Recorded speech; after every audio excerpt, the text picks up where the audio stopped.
O Crime do Bom Nazista é um livro brasileiro lançado em 2023, que conta a história de uma viagem de um dirigível que sai do estado de Pernambuco em direção ao estado do Rio de Janeiro no ano de 1933. Vale lembrar que é um período entre guerras, então aquela euforia da possível paz da Primeira Guerra Mundial já foi acalmando e a gente entra num período histórico onde o nacionalismo alemão começa a crescer muito e as perseguições de vários tipos começam a acontecer pelo mundo. Nesse cenário, a história se passa no Brasil, um lugar acima de qualquer suspeita a princípio, onde algumas pessoas vão fazer essa viagem nesse dirigível e a gente não sabe muito bem qual é o objetivo de cada um.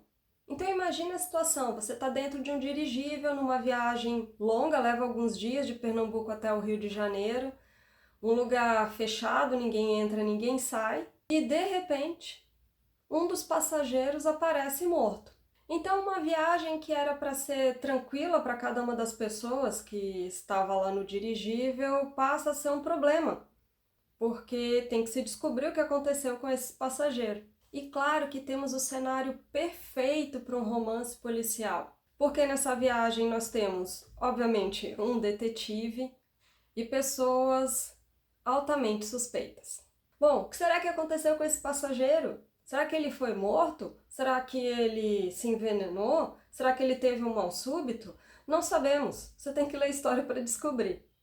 E além de se envolver com uma história de mistério muito gostosa de se ler, você vai ter acesso a fatos históricos que vão deixando a narrativa muito mais rica, que só o autor desse livro é capaz de fazer. O Samir Machado de Machado é um autor brasileiro que já produziu algumas obras por aí, essa aqui é a mais recente dele, e ele tem uma habilidade muito boa de fazer você ler a história e às vezes ficar na dúvida se você está lendo uma parte da história ou se você está lendo uma ficção realmente. A riqueza de detalhes e ambientação histórica que os livros dele têm, na minha opinião, deixa a experiência do leitor muito mais divertida.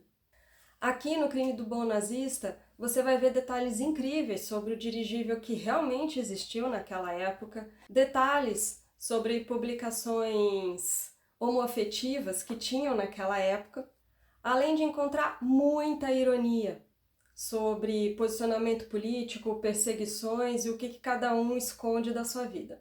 No maior estilo dos livros da Agatha Christie, O Crime do Bom Nazista segue essa linha, então é o tipo de romance policial que vai fazer você ficar vidrado e, com certeza, ter uma boa experiência.